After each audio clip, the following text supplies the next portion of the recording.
जय श्री कृष्णा। बहनों भाइयों, जैसे मेरे पे समय समय पर कमेंट्स बॉक्स में आते रहते हैं कि गुरुजी राहु और केतु का कोई सरल उपाय बताएं। वैसे तो हर ग्रह को प्रसन्न करने के अनेक उपाय होते हैं। आज मैं आपको एक ऐसा सरल साधन बता रहा हूं राहु और केतु का। यदि आप इस उपाय को करेंगे आपको तुरंत रिलीफ मिलेगा, क्योंकि किसी को भी ग्रह को प्रसन्न करने के लिए यंत्र मंत्र तंत्र का सहारा लिया जाता है।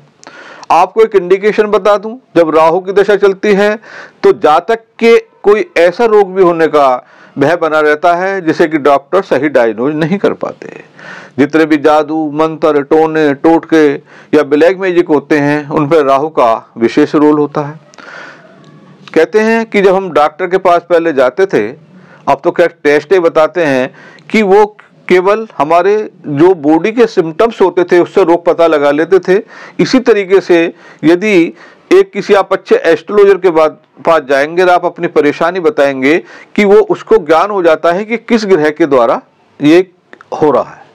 जैसे कि जब हम पे राहु की दशा चलती है तो हमारा मन एक तो पीड़ित रहने लगेगा, यदि उसका प्लेसमेंट नहीं है, निरर्थक यात्राएं होने लगेंगी, कोई रोग ऐसा हो जाता है कि जिसको हम डायग्नोज नहीं कर पा सकते डॉक्टर लोग, और एकांत स्थान में रहने की इच्छा हो जाती है। यदि यही समय बच्चों पर आ जाता है, क्योंकि राहु 18 वर्ष के लिए आता है, उनका वो शिक्षा से उनकी मेमोरी वीक होने लगती रहती है, नहाने को पूजा पाठ में को उनका जी नहीं करता, और अलग अलग परिस्थिति में आ जाते हैं, जैसे कि विद्या से उनका मन का हट जाना, एकांत स्थान में रहना, इस तरह के सिम्टम आ जाते हैं। जब केतु की दशा चलती है तो केतु की दशा में होता क्या है कि छोटे छोटे एक्सीडेंट का भय बना रहता है, क्योंकि हमारा शास्त्र कहता है यथा शनि यथा राहु यथा केतु यथा मंगल।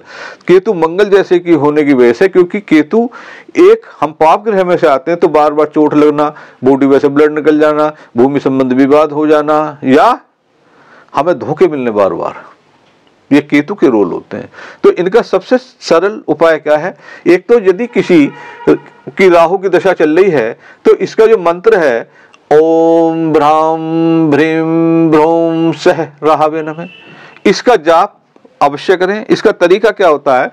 यदि हम इसकी गिनती में करें तो इसकी जो होती है वो 18,000 इसके जाप होते हैं। इसका सबसे बड़ा तरीका ये होता है कि आप 180 मालाएं जल्दी से जल्दी कर लें, जितनी भी हो जाए, और कौन से दिन से करें? यथा शनि यथा राहु यथा केतु यथा मंगल, शनिवार से प्रारंभ कर लें।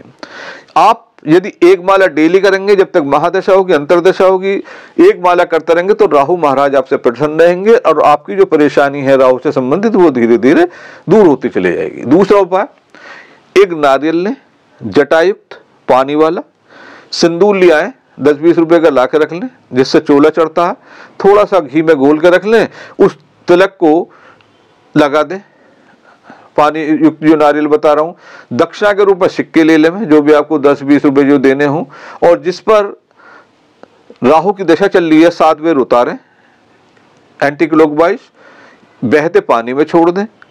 इसका जो समय सबसे अच्छा समय होता है इसका दोपहर को, या फिर सायकाल जब अंधेरा उजाला हो, या प्रातः काल। क्योंकि मैं आपको ये उपाय वो बता रहा हूं क्योंकि इसे आप आसानी से कर लेंगे। दिन बुधवार नारियल लेना है, या यदि किसी कारणवश भिखारी मिल जा सबसे अच्छा, कोड़े मिल जा सबसे अच्छा, नहीं इसे बहते पानी में छोड़ दे, या फिर यदि कोई भी चीज नहीं होती है तो आप इसे पीपल की जड़ के नीचे रख सकते हैं। आपको 2 उपाय बताएं, हमेशा ध्यान रखना। कुछ उपाय ऐसे होते हैं वो हर ग्रह के लिए होते हैं, आप चीटियां जमाना चालू कर दें, उस पर भी आपको बड़ा रिलीफ मिलेगा राहु की दशा में, चाहे महादशा हो, चाहे अंतरदशा हो, चाहे प्रत्यंतरदशा हो। अब आते हैं हम केतु की दशा में। केतु की दशा में क्या हो सकता है कि हमें बार बार धोखा मिल सकते हैं। मैंने आपको बताया कि इसके इंडिकेशन क्या होते हैं। इसका जो तंत्रोक्त जो मंत्र है, इसका तंत्रोक्त मंत्र है ओम श्राम श्रीम श्रोम सह केतवे नमः। इसकी जो मात्रा होती है वो 17,000 होती है। 17,000 का मतलब होता है 170 माला। वैसे 108 की माला होती है, सबको पता, 8 उसे नेगलेक्ट कर देते हैं। तो 170 माला आप जल्दी से जल्दी कर लीजिए। कौन से दिन से करें? मंगलवार इसका दिन होता है। फिर यदि हम दान करते हैं तो सबसे चीफ एंड बेस्ट उपाय क्या होता है? जो हमारे घर में रात की रोटी बनती है, जैसे सपोज कर लो रात को हमारे रोटी बनी, तो एक रोटी आखिरी उठा कर रख दो और उसे प्रातः काल हल्का सा सरसों का तेल लगा दो। ज्यादा नहीं लगाओ, क्योंकि ज्यादा लगाएंगे तो कुत्ता खाएगा नहीं, और उस बच्चे का हाथ लगा के आवारा कुत्ते के सामने गिर दो, खाए तो भला ना खाए तो भला। आपने अपना काम कर दिया, आपको उसका फल जरूर मिलेगा। दूसरी बात, यदि आप किसी कारणवश केतु से ज्यादा परेशान है तो आप मंगलवार के दिन सायकाल जब अंधेरा उजाला हो, फिर मैं क्योंकि इस पे बीज नक्षत्र आता उसके उस पर किए गए सारे कार्य पूर्ण होते, एक कंबल लें, चितकबरा, जो भी आप दक्षिणा रखना चाहें उस दक्षिणा को रख के जिस पे भी केतु का दशा चल रही उसका हाथ लगवाएं, साथ ले जाएं तो ज्यादा अच्छा, और भिखारी को दे दें। हर स्टेशन के आसपास अवश्य मिलते हैं। कितने दिन करें? कम से कम ये 21 मंगलवार करना है। यदि आप सर्दी है, सर्दी में कंबल दें और गर्मी में आप चद्दर भी दे सकते हैं। कैसी चद्दर? क्योंकि जैसा ग्रह होता उसका ही हम रंग पकड़ते हैं। केतु का जो रंग है वो चित का भरा होता है, तो चद्दर या कंबल ऐसी लें जिसमें बहुत सारे कलर होते हैं, उसे चित का भरा कहते हैं। कुछ दक्षिणा लें, मंगलवार का दिन हो, सायकाल हो, किसी भिखारी को दे दें। 2 उपाय करेंगे। तीसरा उपाय मैं मंत्र का बता रहा हूं। ये वो उपाय हैं कि किसी कारणवश कभी कभी हमारी स्थिति अच्छी नहीं होती, हम जाप नहीं करवा सकते, तो आप खुद जाप करें, खुद दान करें। ये राहु का मंत्र बताया, ये मेरा केतु का मंत्र बताया। इसके 18,000 संख्या है, यानी कि 180 माला, इसकी 170 माला। एक चीज का विशेष ध्यान रखें, जब आप 180 माला कर लें, ऐसा ना हो कि मंत्र को छोड़ दें।